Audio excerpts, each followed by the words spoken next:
Je me présente brièvement, je m'appelle Thaïs Herbreteau et je représente donc la société Lynx dans le cadre des conférences Comment comprendre et comment manager les jeunes générations.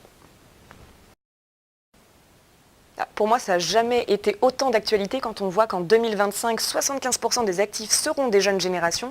Je pense que c'est vraiment maintenant qu'il faut rectifier le tir et apprendre à les motiver, à aller les chercher, les fidéliser pour surtout être au top quand on arrivera vraiment dans une phase où on n'aura pas le choix, il faudra travailler et manager ces jeunes générations. Alors pour moi, la réponse est assez claire. Quand on voit pas mal d'entreprises avec lesquelles on travaille qui aujourd'hui nous disent qu'elles ont beaucoup de mal à répondre à leur cahier de commandes parce qu'elles manquent de personnel, pour moi, et je dis bien pour moi, ça ne va pas faire plaisir à entendre, mais je pense vraiment que c'est à l'entreprise d'aller séduire ces jeunes, d'aller les chercher, les motiver et de faire en sorte qu'ils aient envie de venir dans l'entreprise.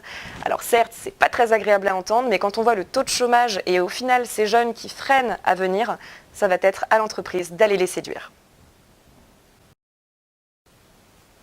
Parler de jeunes, ça peut être très divers et variés. Il va y avoir des jeunes tout droit sortis d'écoles de commerce, donc voilà, avec des brillantes études, pour qui tout a été tracé, avec qui papa, maman ont apporté un beau plateau d'argent et qui n'ont plus qu'à suivre une route assez tracée.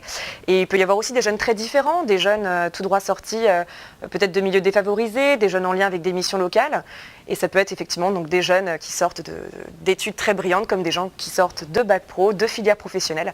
Donc tous les jeunes, au final, peu importe d'où ils viennent, ça peut être très varié.